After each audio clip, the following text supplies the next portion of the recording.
Përshëndetje të nderuar miq, do të flasim ditën e sotme me avokatin Gylsen Zhdima për zhvillimet e fundit politike nga aktualiteti dhe jo vetëm.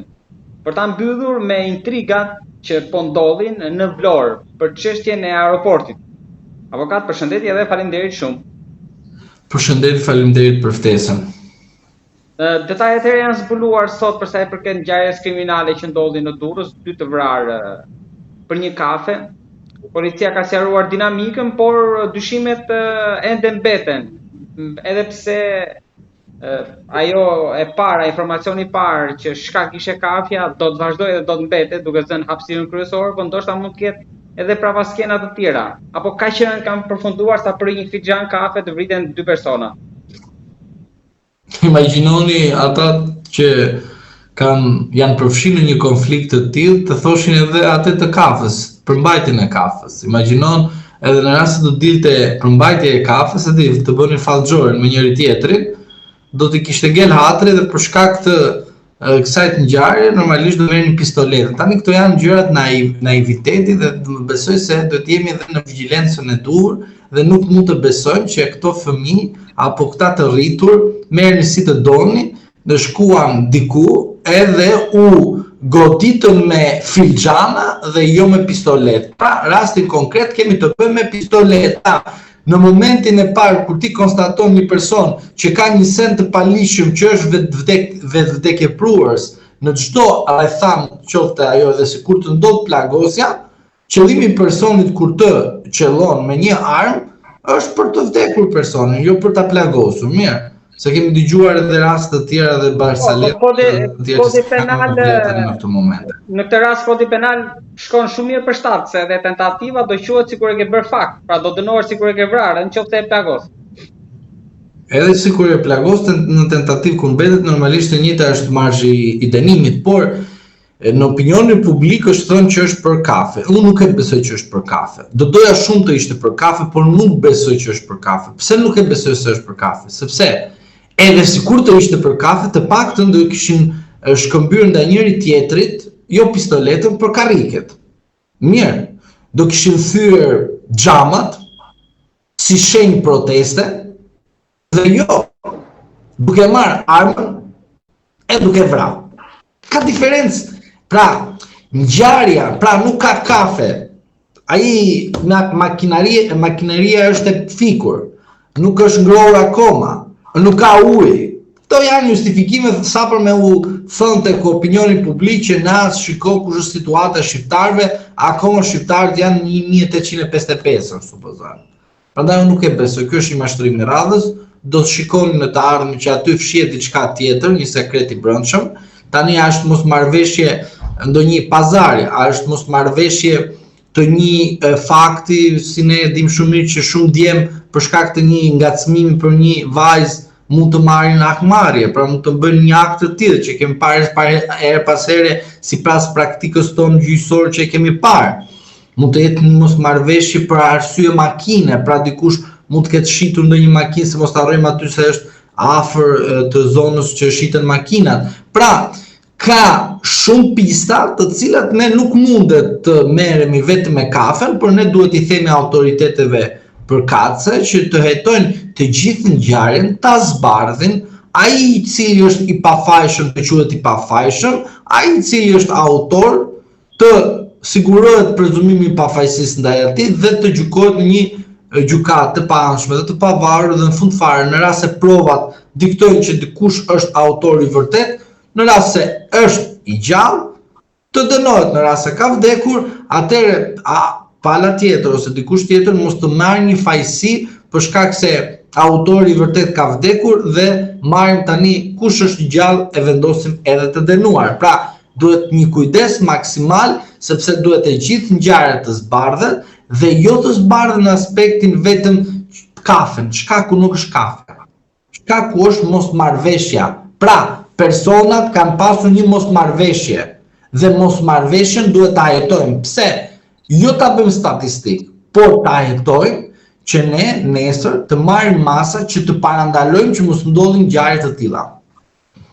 Avokat, po sikur po bëhen si shumë, sepse kjo në Tiranë, në Durrës, në Manës, në Gjyqtarin Tiranë, në Saranë, kishim para pak javësh tjetër ngjarje kriminale, sepse gjatë verës si u ishe pak qetësi, po vjeshta sikur po e ka rënduar pak situatën kriminale.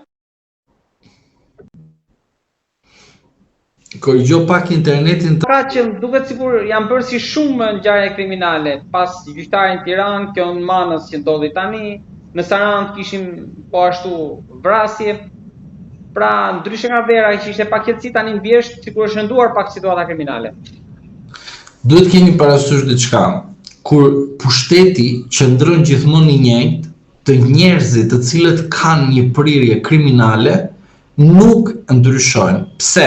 Se kanë gjetur celulën e mbrojtjes, shefin e komisariatit që do ta pastrojë situatën në moment, apo gjën që kanë mikun e tyre të ngushtë, dhe do të kenë mundësi të shpëtojnë nga burgu. Pse ndodh kjo gjë? Sepse kur pushteti nuk ndryshon, njerëz të cilët marrin atribute të mbrojtur për të mbrojtur shtetin, që është policia e shtetit, që është gjëja kryesore, nuk ka ndryshime, po thjesht ka një model që ekziston vetëm më të dobtin ta degenerosh dhe ta bësh model dhe më të fortin ta kesh aleat. Kjo është shoqëria sot e jona. Dhe kjo nuk është një shoqëri e cila është ndërtuar për fajet e qytetarëve në tërësi, por edhe fajet e qytetarët bëjnë që sot kemi këtë situatë. Pse e bën këtë? Sepse kur një qytetar merr armën, ai e di shumë mirë që jeton në palishmëri. Në momentin ku e merr, nuk flas një qytetar i cili merr një armë sipas ligjit. Ky është gjë tjetër. Edhe ky duhet të hetohet si e merr armën dhe si e merr lejen. Por ne flasim për palishmërinë. Dhe duke qenë se ne si shoqëri e kemi ndërtuar nga 2017 në vazhdim që ky nuk ikën o vlla. Dhe derisa ky nuk ikën, un kam mundësinë, aksesin edhe luksin, përderisa dua të jetoj në palishmëri, të gjej rrugën më të shpejt, më të dëmshëm, më të rrezikshëm që të shpëtoj kur do të vi momenti që të më kapin nga pakujdesia ose nga një kontroll rutinë që ndodh her pas here dhe në momentin kur më kapin, direkt e gjej mikun tim. Nuk ka nevojë të shkoj në gjykatë. Nuk ka nevojë të më çoj prokuroria në gjykatë. E mbaroj punën në komisariat. Ka hetuar dikush këtë ngjarje në komisariat? Jo. Ka hetuar dikush opëgjet? Jo. A ka hetuar dikush në të vërtet ngjarjet e blerjes së armëve dhe shumë faktorë të tjerë? Jo. Pse? Se ato ndalojnë deri diku, aty ku diçka fshihet. Pra, në këtë moment kur ti kryepolicin e ke pothuajse mentalitetin e partisë, ai nuk mund të bëjë më shumë se sa i thot partia.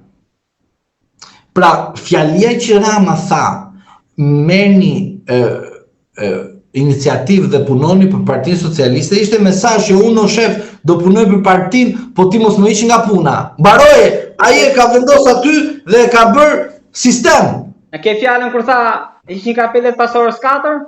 Po, hiqni kapelet, po ajo i dha mesazh. Pra çfarë u dha mesazh? Që këtu është partia, shtet parti dhe mbaron gjithçka dhe prandaj nuk mund të bëhet një luftë e tillë, sepse do të bëhet ndryshim. Po nuk u bën ndryshim, nuk bëhet luftë, thjesht ajo që është propagandë, thjesht po ndryshoj shefat e komisariatëve dhe në fund fare vazhdon në njëjta linjë. Në rast se vjen një ndryshim i madh, atëherë po ndryshon diçka. Po duke qenë në këto kushte nuk ndryshon, sepse kur ti merr zotëri, më ke borxh mua. Po do ta shlysh borxhin. S'ka mundësi që ti bërë që më ke politik që të kam mbledh vota për ty edhe ti nuk ma shlyj mua, se u zdo mbledh më vota për ty. Është shumë e thjeshtë. Pra, kemi një situatë klienteliste. Pse e kemi klienteliste? Sepse partia që është në pushtet përdor burimet njerëzore për qëllime votash. Dhe ai që mendon që ai ka gati votat, ai pse bën fushat? Pse të kërkon shko dhe voto? Sepse pikërisht kërkon legitimitetin tënd. Në rast se ti nuk shkon me e votu, ai nuk ka se si të qëndroj më. Prandaj është shumë e thjeshtë kjo. Lufta kundër armatimit pa leje është një mashtrim publik që bën partia në pushtet me aksionet e famshme. Dhe është fakt konkret, sepse nga gjithë këto ngjarje kriminale, të paktën duhet të kishim ndaluar, pra të paktën duhet të kishim parë që një kategori e botuese edhe të krimit e përdor, dhe jo një djalë 23 vjeç ose një djalë 15 vjeç ose një djalë 16 vjeç. pra të marrja i armën, nga e merra i armën. Dhe pse pasa ka shumë besim të tepruar për veten e tij, pa u pjekur akoma, sepse edhe ai që është në moshën 21 vjeçare dhe 23 vjeçare, pavarësisht se ka kaluar moshën 18 vjeç, ende nuk është pjekur. Pjekuria kalon mbi 30 vjeç. Atëherë fillon njeriu dhe piqet në aspektin e nga rinia, sepse janë faza edhe ato janë gjithmonë sipas anatomisë së brendshme të njeriu. Mentaliteti, mendimi, shoqëria, rrethi, historiku, familja, ADN-ja, të gjitha këto kanë të bëjnë me pjekurinë e personit i cili nuk do të thotë që është 18 edhe është i zgjut, apo është 18 edhe është edhe jo i zgjut. Por ai përpiqet dhe piqet gjatë kohës ku jeton në një shoqëri e cila e frymëzon për të libra, për të mirën, për strategjinë, për të ardhmen, jo për nxitimin, jo për të marrë hak për shkak të një idiotësie. Pra, komunikon, bën diçka që është konkrete dhe jep edhe vetes dhe familjes diçka. Do më thuash ti, ndodhin ngjarje, po dhe Spiropali tha atë bën edhe filma, sigurisht bën filma, jam dakord, nuk është asnjë fjali. Por nuk mundet ne të shkojmë në atë karamelen e radhës që bën edhe filmat. Ja, nuk shkohet dot. Sepse unë nuk mund të them sot, vrau për filxhanin, po, unë nesër do vras për X gjë. Po nuk mund ta them këtë gjë. Prandaj këto janë gjëra të pafalshme që ka thënë vetë politika, pse? Pra Partia Socialiste e ka thënë. Pse? Që nesër çfarë do lloj ngjarje të ndodhë në Shqipëri, fajin e ka populli. Faje ka familja, pra vetëm familja, vetëm populli, po kurse si nga ata të cilët janë të deleguar dhe të emëruar që të jenë në krye detyrës për të mbrojtur interesat e popullit. Pra, jo partia që është në pushtet, jo Partia Socialiste, sepse ajo del dhe thotë, po vjedhin edhe jashtë shtetit pse vetëm ne jemi hajtuta. Po vrasin edhe jashtë shtetit pse vetëm ne këtu. Po prodhunojnë edhe jashtë shtetit. Pra na thënë, ju kopjoni jashtë, dhe kur ndodh që përgjegjësia që ka e brendshme, atëherë themi, po tani ndodhen edhe jashtë. Pra justifikimin e kemi në gojë. Do të them edhe një rast tjetër dhe prandaj nuk mund të luftohet ajo me këtë qeveri. Pse nuk luftohet? Edhe ju them me bindje të plotë këtë gjë. Sepse zotëri, kur ti kishe krye policin Ardi Veliun, është fakt konkret, nuk është thashë them as opinion. Edhe Hoxhi nga krye polic e çoi direkt zëvendës ministër të një ministrie mos gaboj. Transportin. Bravo. E futi tek partia. Nuk është se futi të shteti e çoi të një dikaster, për shembull të një institucion kushtetues, e për antar gjykate kushtetuese dhe ti mund të thuash e çoi në një pushtet tjetër. Por jo, e mori dhe e çoi tek partia. Pra, nga policia e shtetit e bëri policinë e partisë dhe nga policia e partisë çfarë ndodhi, shkoi tek ministria e partisë. Pra, iku nga zëvendës ministër, u bë pastaj ai që do kontrollonte policët, pra nga partia në parti. Shefi AMP-s, po. Po, dhe pastaj u bë shefi një kompanie, ku e di unë, amatimi dhe atë. Tani do prodhoj armët tek ajo. Bravo. Pra, e kupton se si është kjo situatë? Pra, nuk mund të luftohet nga të njëjtët persona, thjesht duke ndryshuar emra, tabela dhe çdo gjë, dhe nga personat të cilët drejtojnë policinë e shtetit. Pra, zinxhiri kputet kur populli dënon partinë që është në pushtet dhe jo e aprovon që të qëndrojë në pushtet duke e legjitimuar me 11 majin. Pra, prandaj them që këto ngjarje do ndodhin për shkak se vullneti politik dhe vullneti institucional kanë vetëm një piklidhje: vota. Garantimi që vota. Pse Monastirli u bën fushat kur ndërkohë e din që me 31 do të ketë gjykata kushtetuese? Se pikrisht ajo ka paragjykuar faktin se gjykata kushtetuese do vendosi për saj. Pra ajo e di se është sistem valla kjo. Nuk është se është ajo beson tek drejtësia, ajo nuk beson tek drejtësia, se po e vazhdon, ajo po e vazhdon. Kurse ai tjetri është duke luftuar derisa të vi momenti. Prandaj them që këto gjëra nuk luftohen kështu siç mendojmë ne.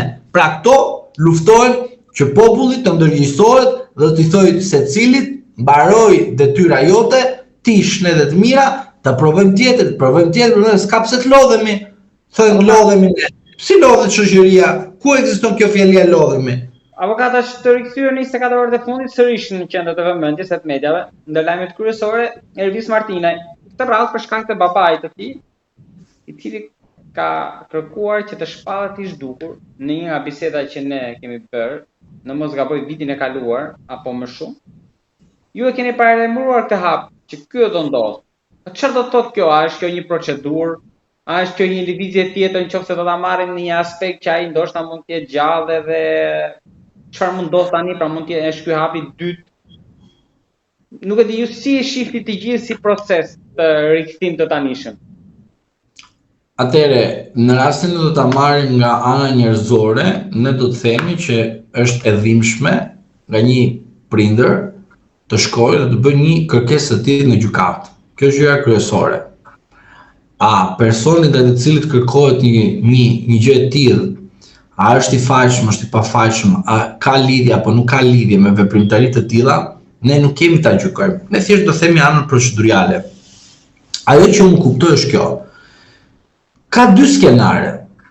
Dy skenaret janë ato të cilët themi që do jetë e vështirë. Pse? Nga njëra anë bëhet një kërkesë që do kërkojë një kohë të gjatë. Pse një kohë të gjatë? Dhe kjo do gjykohet pas 6 muaj të fillojë gjykimi normal i kësaj çështje.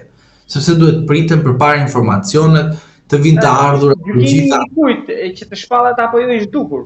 Pra nuk bëhet në mënyrë të menjëhershme direkt. Jo, do presi, ka kohë, ka procedurë të gjatë, do vinë informacionet me detaje, çfarë ndodhet, ku ndodhet, ka kush institucion shtetëror ka informacion, çfarë konkretisht rëndojnë mbi te, sa pasuri ka, do jenë shumë gjëra të cilët do të vinë her pas here dhe do të kështohet dosja në rast se ka shkuar me 20 faqe, supozojmë, do shtohet aty me shumë. Pasuria ku ti shkon avokat? Se po kaloj nga njëra dek tek tjetra. Pasuria ku ti shkon fund? Po jo, nuk bëhet tani pasuria. Pasuria do të bëhet kur do të bëhet kërkesa tani do bëhet zhdukjes. Kur të bëhet pastaj kërkesa e vdekjes, mirë.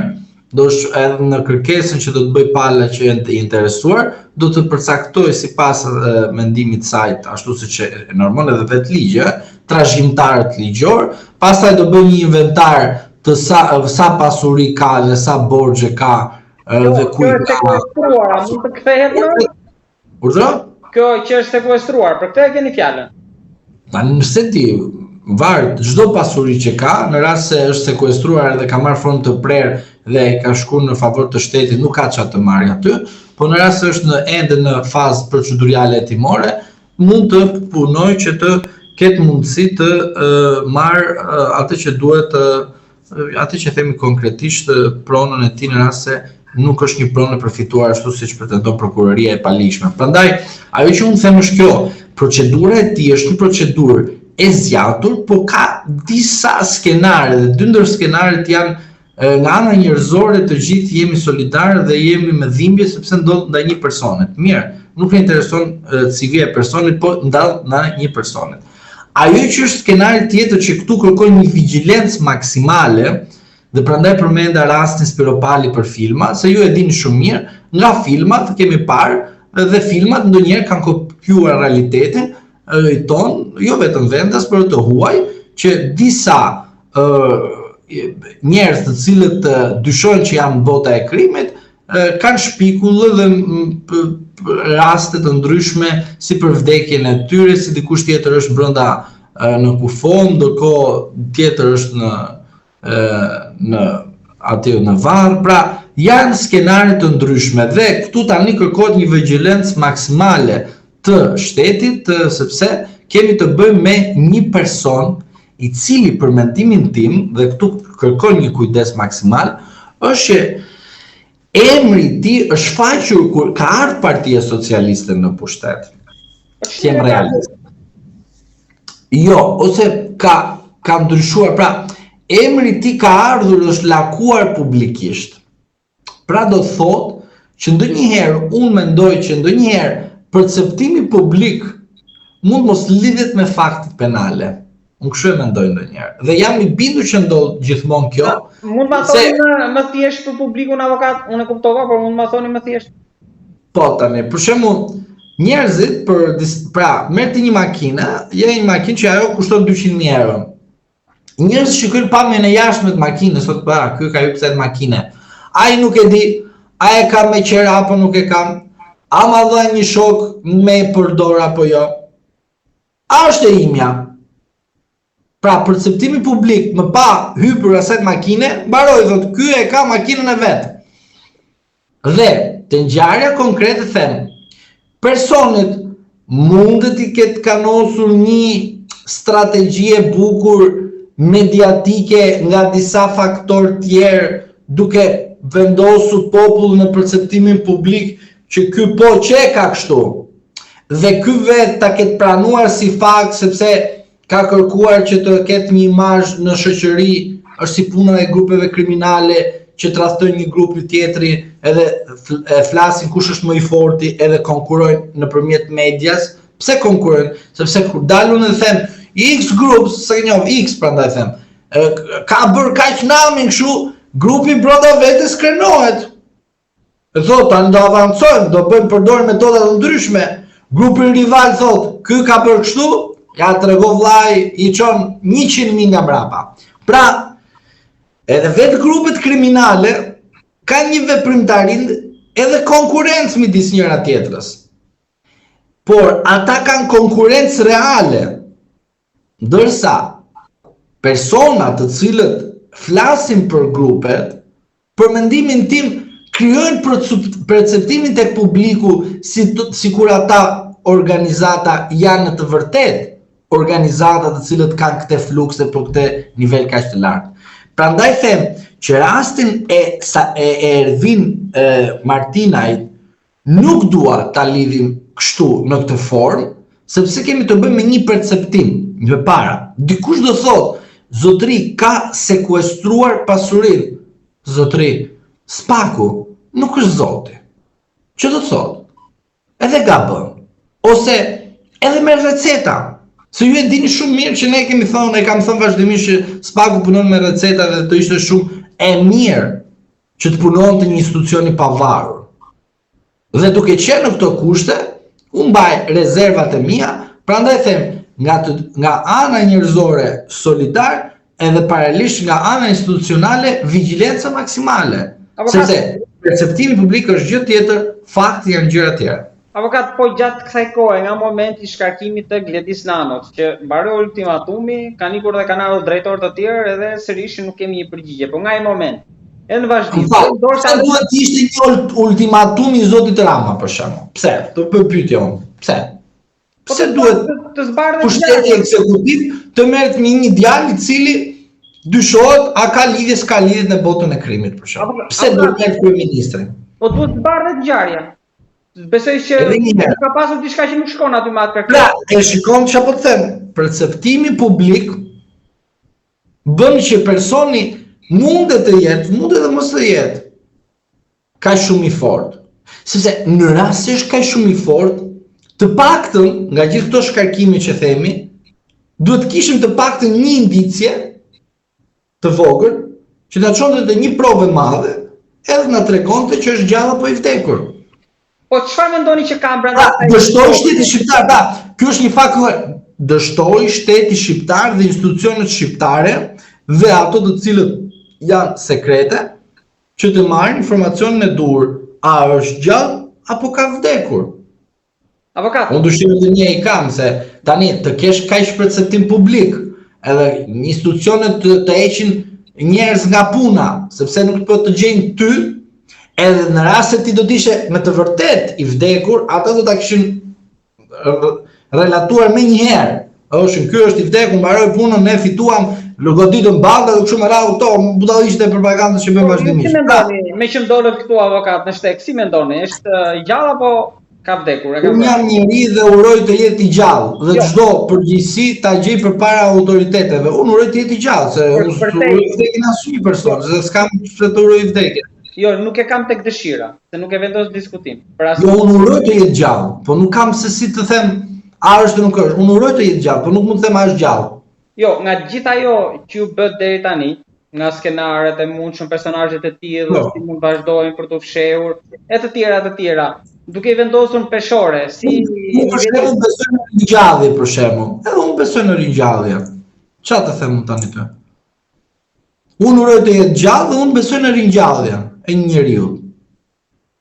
Se kuptova. Të dash e ke përgjigje brenda, nuk ka secili ta interpretoj si të dojë shpirti. Unë uroj që të jetë gjallë, por kjo gjë nuk ka fare rëndësi çfarë uroj unë dhe çfarë mendoj unë. Unë atë që mendoj është kjo. Policia dhe institucionet shtetërore të kenë vigjilencë. Në rast se duhet të gjejnë personin të gjejnë, por nuk mund ta bëjnë propagandë që personi që ka I zhdukur. Pra, policia. Derisa policia po heton, po kërkon, sepse personi derisa nuk është gjendur, dosi është në polici, nuk e ka prokuroria dosin e mosgjetjes. E kanë polici tani. Familja çfarë ka deklaruar tjetër? Si është procedura në momentin ku I drejtohet gjykata? Është procedurë formale, ne kemi kontaktet nga ky vit në këtë vit, kemi plotësuar afatin kohor dhe ne tani kërkojmë gjykatës që të person të shpallet të I zhdukur. Ky është hapi fillestar. Dhe të akti ekstrem është ai që bëhet për vdekje, por nuk ka çfarë përmban kërkesa, se nuk kërkesa edhe një është thjesht formale, do mblidhen provat vetë gjykata, sipas ligjit ka edhe një anë detyruese që vetë gjykata investohet që të kërkojë më shumë për personin, sepse është një vendim shumë I fortë në kuptimin e shmangjes së përgjegjësisë civile, shmangjes së përgjegjësisë penale, shmangjen e përgjegjësisë administrative, pra shumë përgjegjësi të tjera, prandaj duhet një vendimarrje e fortë dhe ajo nuk kërkon thjesht një akt formal të një kërkese. Avokat, po gjatë kësaj kohe, pra sigurisht të pyesja pak më parë, nga momenti që u vendos ultimatumi, e në vazhdim, mendoni që policia, duke qenë se prokuroria nuk e ka dosjen thatë, por policia mundet, ka brenda asaj dosje mund të ketë përgjigjime ndoshta edhe të familjarëve, shokëve, miqve, për të parë, për të dëgjuar, për të ditur lëvizjet, për të mësuar lëvizjet e tyre apo informacionet për këtë. Pra deri ku ka shkuar mendoni policia? Unë mendoj në akt më ekstrem të kërkojmë gjithçka dhe të monitorojmë gjithçka sepse ne duhet ta zbardhim, se e kemi urdhër nga lart. Kështu e mendoj unë. Dhe kështu ka ndodhur edhe publikisht, se vetë është thënë që duhet të kontrollohet, dhe duhet gjehet.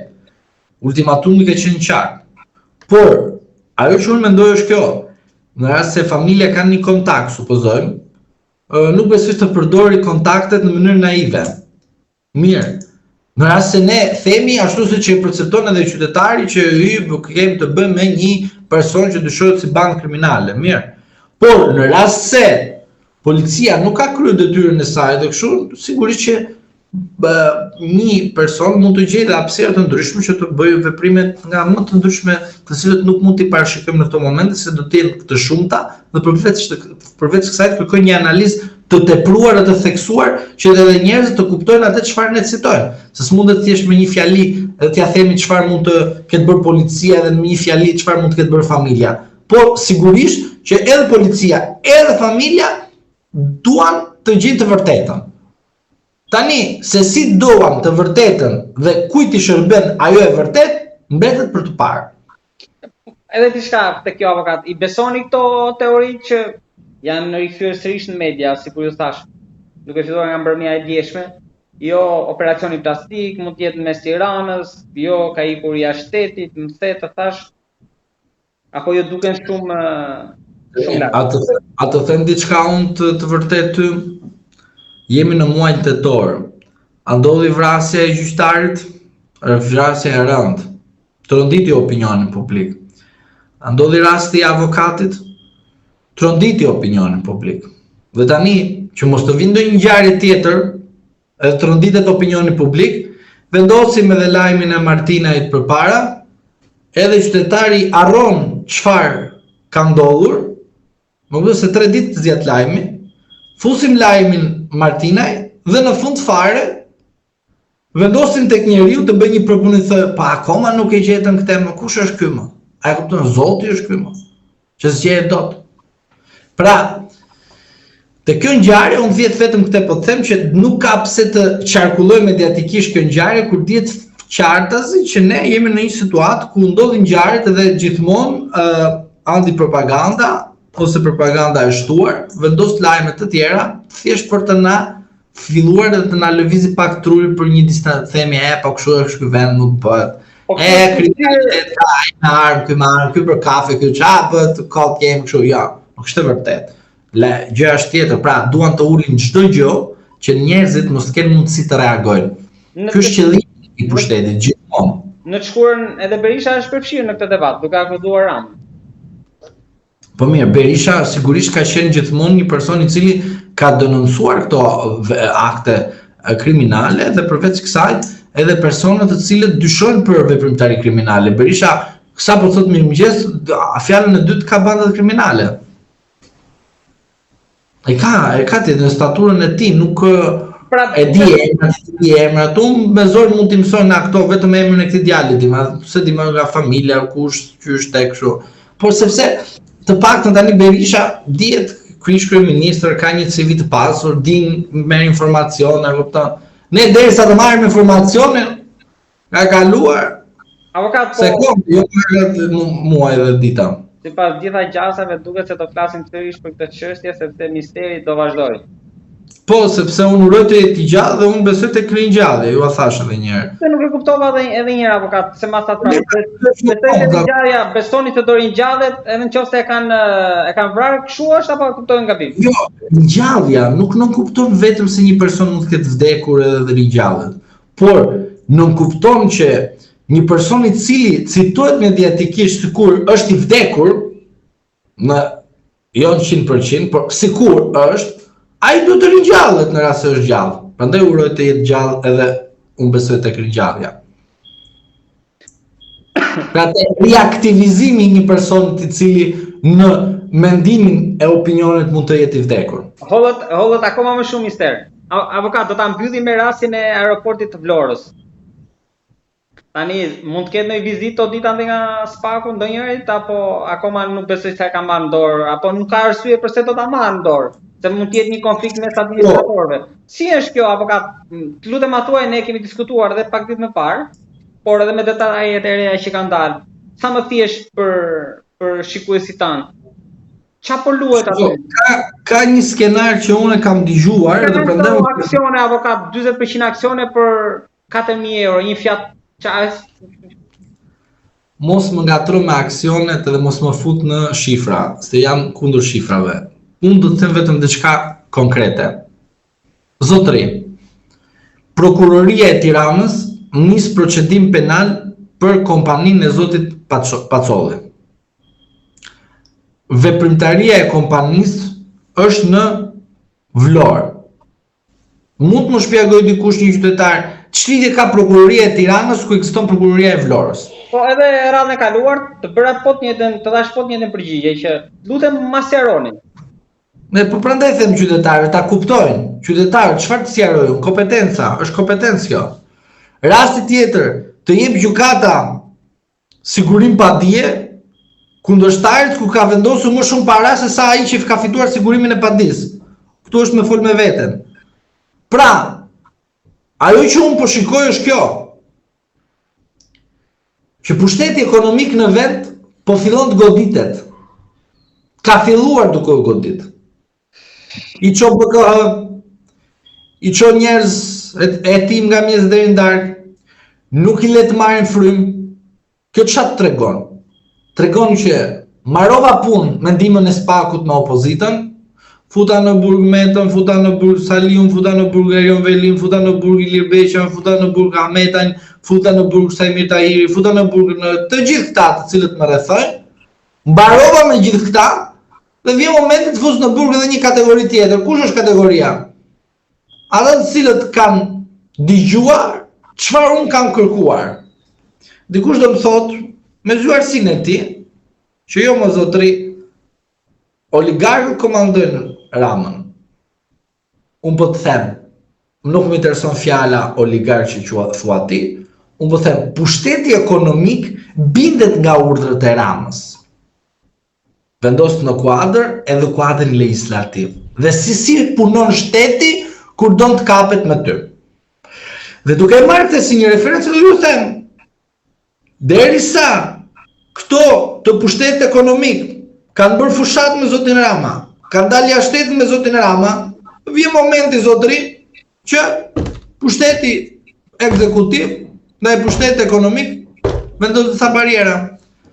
Dhe përveç kësaj, pushteti ekonomik është në hetim nga spagu sot. Pushteti ekonomik sot, jo dje, që bënte fres qeverisë. Po të gjithë barabartë jemi para ligjit, avokat. Jo, nuk ka lidhje kjo para, pse dëgjoj mua këtë karamelën tjetër barabartë para ligjit, kur kujtohet atëherë që ti pas ke shkelur ligjin me heshtjen e pushtetit ekzekutiv. Kjo nuk quhet barazi. Mirë, kjo është mashtrim. Se o ligji funksionon nga fillimi deri në fund, kur ti aplikon dhe jemi të barabartë, por nuk mund të përdoret kjo në momentin kur zgjohem nga gjumë dhe them, më fal zotëri, po. Shiko, ne më përpara kemi bërë gabim sepse fola me shefin lart, mirë, po tani sipas ligjit duhet të shkojmë kështu. Tani kjo quhet selektim barazie. Se kur atëherë ishe i pabarabartë, dikush të thotë tani jemi të barabartë. Pra si e kupton ti? Pra e kupton që dikush të la të bësh si do të shpirti, jeta, dashuria, qefi, kupton? Edhe momenti vjen edhe të godet. Pra shumë e thjeshtë, është shumë e qartë kjo gjë. Nuk kërkon diçka tjetër nderuar. Kush do ta marrë aeroportin avokat? Pushteti sot, më nuk më intereson më për aeroporti, këto janë mashtrime publike më tani këto. Ose aeroporti Kukësit. Ku është aeroporti Kukësit më? Funksionon, punon, ku e di unë, punon. Kush paguan për atë? Po le tani të lutem aeroportin, mos më ngatroj me aeroportet. Unë po të them qartësi, pushteti ekonomik i vendit të ndryshoj qasje dhe të kërkoj rotacion. Po nuk kërkoj rotacion, të gjithë jashtë do ikin. Mirë, kjo është e vërteta. Avokat, falenderoj shumë për bisedën.